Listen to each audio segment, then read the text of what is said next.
Pessoal, eu sou o Guilherme Paganotti, cirurgião de coluna aqui da Clínica Colunar. E hoje estou com o Bruno Motter, também cirurgião de coluna aqui da clínica, e a gente vai falar um pouquinho a respeito desse nosso livro aqui. 100 perguntas e respostas sobre hérnia de disco. É um livro totalmente focado para o paciente, com algumas dúvidas, algumas curiosidades, perguntas e respostas que é interessante saber se você tem a doença ou se tem alguma curiosidade sobre ela. Guilherme, o que é hérnia de disco e o que é o disco intervertebral? Então, Bruno, o disco intervertebral é uma estrutura que é localizada entre as vértebras da coluna. Ele funciona como se fosse um amortecedor. Então ele vai amortecer as cargas e principalmente dar flexibilidade e mobilidade para essa coluna. O que acontece? Esse disco intervertebral, por ele ser uma estrutura móvel, tem o colágeno no meio, estruturas de água, enfim, ele pode estar mais suscetível a essas cargas. E quando ele extravasa, digamos, um pedaço desse disco sai do lugar onde era para estar, isso é a hérnia de disco, ou seja, um pedaço do disco que saiu de dentro desse amortecedor e vai para um lugar onde ele não deveria estar. Esse lugar, muitas vezes, acaba sendo as estruturas nervosas que estão passando ali atrás da coluna. Por isso que existe tanta relação assim de uma dor com a hérnia de disco em si. E Bruno, conta pra gente aí, como que é formado esse disco? Me explica um pouco disso.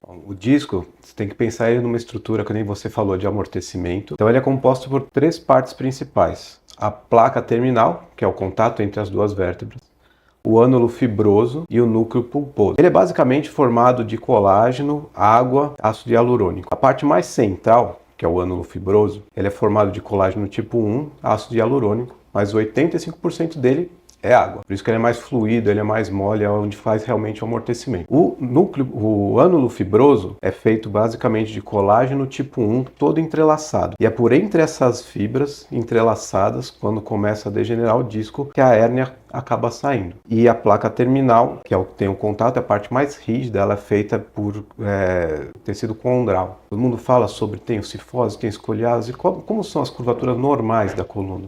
Essa pergunta é boa, né? Porque é muito comum a gente ter nos nossos pacientes que chegam e falam: doutor, eu tenho lordose e não posso fazer nada. Então é importante saber o que é normal de curvaturas na coluna, né? O homem, para ter evoluído nessa postura hoje bípede que a gente fala, antes da postura quadrúpede, né? Da evolução humana e tudo. Então essa postura bípede propicia uma coluna com algumas formas propícias para ela, fisiológica. E a gente vai dividir isso em lordose e cifose, basicamente, quando a gente olha a pessoa de lado. A lordose seria um C, um formato de C, e a cifose um formato de um C invertido, digamos. Então, a lombar e a cervical são curvaturas lordóticas. Então, falar: doutor, eu tenho lordose na minha lombar? Poxa, ótimo, isso é normal, tem que ter para realmente aguentar essa nossa postura bípede de hoje em dia. E fala: poxa, eu tenho cifose na minha torácica. Também é normal, é uma curvatura fisiológica e isso realmente é esperado. Então, essa harmonia entre as curvas que faz o nosso balanço e propicia a nossa marcha como é hoje,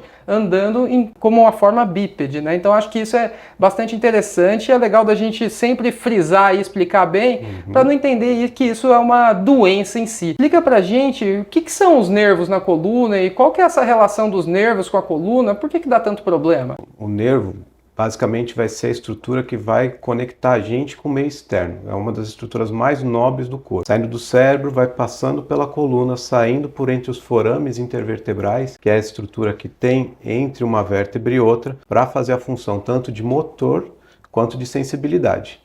E qual que é a conexão disso com as dores que tem na coluna?